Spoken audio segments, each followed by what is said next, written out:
The sun hung mercilessly in the sky, its heat pressing down on the earth like a heavy blanket. Andrew Taylor, a man accustomed to air-conditioned offices and polished boardrooms, leaned against the hood of his stranded SUV, loosening his tie as frustration surged through him. His suit, usually a badge of his success, now clung uncomfortably to his damp skin. With each glance at his wristwatch, his agitation grew. "Of all the places," he muttered, eyeing the empty expanse of the rural road, "and of all the days." The shredded remains of his tire mocked him, lying limp against the ground. He kicked the dust in annoyance, sending up a puff of dirt that settled back almost mockingly. Andrew pulled out his phone again, holding it up high as if willing the signal bars to appear. Nothing. He sighed deeply, running a hand through his hair, and leaned back against the car, glaring at the horizon. Then, movement caught his eye. Squinting against the sunlight, Andrew noticed a figure approaching. It was a boy, no older than 14, dressed in a faded t-shirt and worn jeans. His bare feet moved confidently over the hot asphalt, and slung over his shoulder was a small, patched-up bag.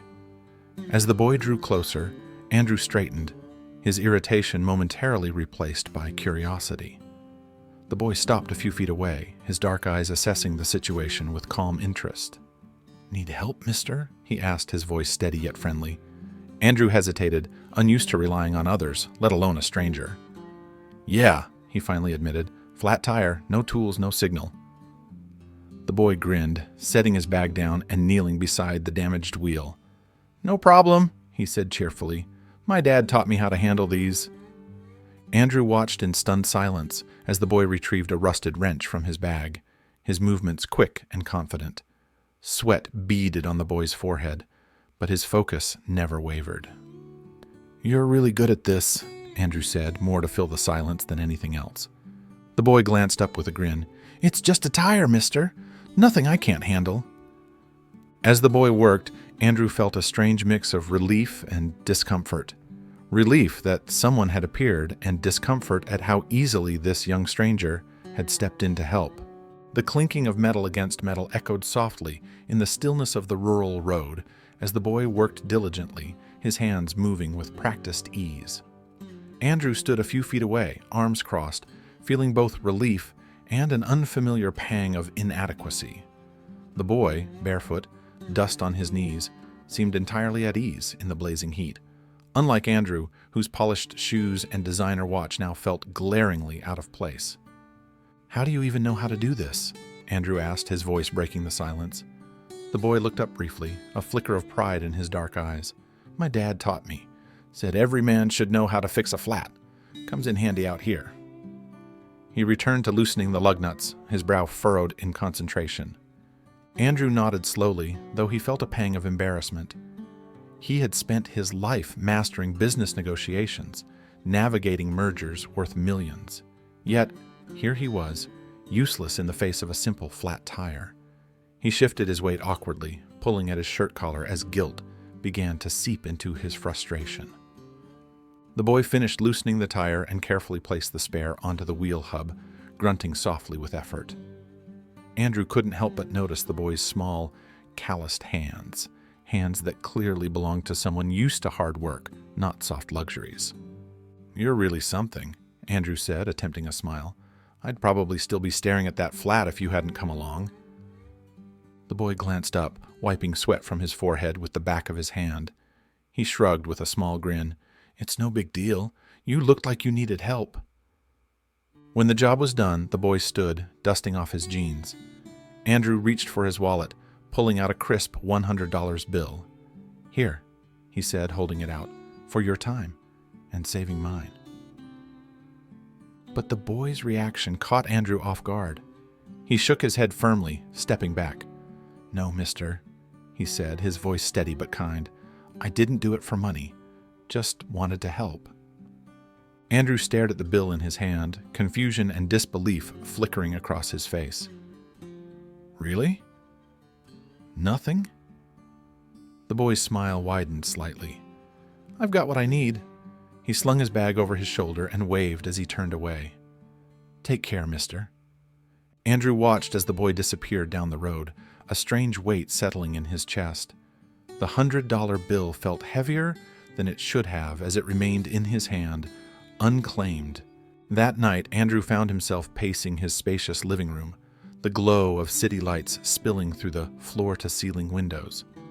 Despite the plush surroundings, he couldn't shake the unease that had settled over him. The boy's face, so calm, so sincere, flashed in his mind, his words echoing, "Just wanted to help." Andrew glanced at his wife, Clara, who sat curled up on the couch, a book in her hands. She looked up, sensing his restlessness. "Everything okay?" she asked, her brow furrowing. "Yeah," Andrew replied automatically, though his voice betrayed him. He sighed, running a hand through his hair. "Actually, no. It's this kid. This boy who helped me today. He changed my tire. Didn't want anything in return." Clara closed her book, intrigued. "That's rare," she said softly. "Most people wouldn't even stop, let alone refuse money." Andrew nodded, sinking into the armchair across from her. "Exactly. It doesn't make sense to me. He had nothing, Clara, barefoot carrying some old bag of tools, and yet he wouldn't take a dime." Clara studied him for a moment before speaking. "Maybe that's the point. Maybe he wasn't doing it for money. Maybe he just saw someone who needed help." The thought gnawed at Andrew throughout the night, and by morning he knew he couldn't let it go.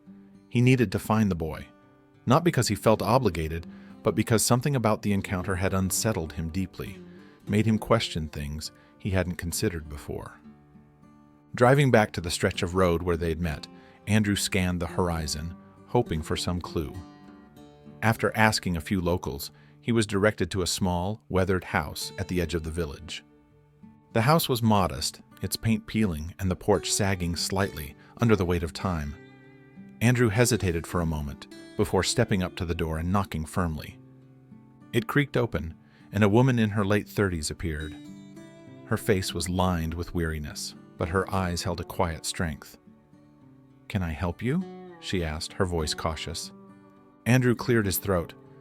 "I'm looking for a boy, your son, I think. He helped me with my car yesterday." The woman's expression softened. "You must mean Jake." She stepped aside, gesturing for him to enter. "Come on in. He's out back." Andrew followed the woman, Maria, through the small, dimly lit house. The scent of something simmering on the stove filled the air, mingling with the faint creak of the wooden floorboards beneath his polished shoes. He glanced around, taking in the modest furniture and walls adorned with old photographs. It was clear the family had little, but the house radiated warmth, a stark contrast to his own sterile, luxurious home. Out back, Jake was bent over a chicken coop, repairing a wire fence. His bare feet stood firmly on the dusty ground as he worked with the same focused determination Andrew had seen the day before. "Jake," Maria called gently, her voice filled with affection. Jake looked up, his face lighting up as he spotted Andrew. "Hey, mister," he said, wiping his hands on his jeans. "Did the tire hold up okay?" Andrew chuckled softly, shaking his head in disbelief. "Yeah, it's holding up just fine, thanks to you. That's actually why I'm here. I couldn't stop thinking about what you did for me yesterday." Jake shrugged, a sheepish grin spreading across his face. "Wasn't a big deal." Andrew's gaze softened. "It was to me," he said, his voice quieter now. "You helped me when you didn't have to. You didn't ask for anything in return. That's not something you see every day." Maria stood quietly nearby, her arms crossed as she watched the exchange. Her expression held a mixture of pride and curiosity. "I wanted to come back," Andrew continued, glancing between Jake and Maria, "because I'd like to do something for your family. Maybe fix up the house, help with whatever you need." Maria's smile faded, replaced by a guarded expression. "Mr. Taylor," she began, her voice steady, "we don't take charity. We've managed on our own for a long time." Andrew raised his hands in a placating gesture. "I understand, and this isn't about charity. It's about gratitude. Your son reminded me of something important, that doing good doesn't always have to come with strings attached." Maria studied him, her eyes narrowing slightly as she searched for any hint of insincerity, but all she saw was earnestness. Finally, she nodded, her shoulders relaxing. "If you really mean that, then thank you. We could use some help with the roof and the floors, but nothing fancy, just enough to make things a little easier." Andrew smiled, relief washing over him. "Deal." Jake beamed, his excitement evident. "Does that mean I get to help too?" Andrew laughed. "Of course, but only if you promise not to make me look bad." The following weeks were filled with the hum of hammers and the buzz of saws as Andrew worked with a small crew of local builders to transform the house. The roof was patched, the floors repaired, and the walls repainted a bright, welcoming white. Windows that once let in the cold were replaced with sturdy panes, and the sagging porch was reinforced to its former strength. Throughout it all, Jake was a constant presence, carrying tools, holding boards in place, and occasionally teasing Andrew about his lack of handyman skills. Despite himself, Andrew found joy in the work, the sweat on his brow feeling more fulfilling than any boardroom victory ever had. One afternoon, as the last coat of paint dried, Andrew stood with Maria and Jake on the porch, admiring the now transformed house. Maria's eyes shimmered with unshed tears as she turned to Andrew. "You've done more than just fix a house, Mr. Taylor," she said, her voice trembling. "You've given us hope, a future." Andrew swallowed the lump in his throat, glancing down at Jake, who was looking up at him with an expression of pure admiration. "It's your family that gave me something," Andrew replied. "You reminded me what really matters." From his pocket, Andrew pulled out an envelope and handed it to Maria. Her brows furrowed as she opened it, her hands beginning to tremble when she saw what was inside. "It's a trust fund for Jake and your daughter," Andrew explained, "for college or whatever they want to pursue. You don't have to worry about the future anymore."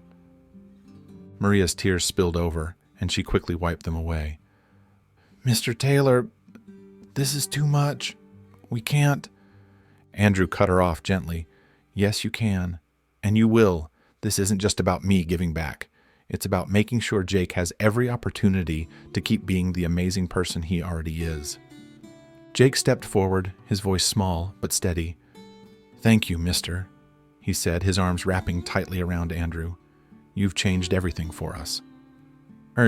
Andrew hugged the boy back, his chest tightening with an emotion he hadn't felt in years, a sense of belonging, of purpose. As Andrew drove away that evening, the sight of Jake and Maria waving from their porch burned into his memory. He realized something. The boy's act of kindness had not only changed Andrew's day, it had changed his life. And for the first time in years, he felt like he was exactly where he was meant to be.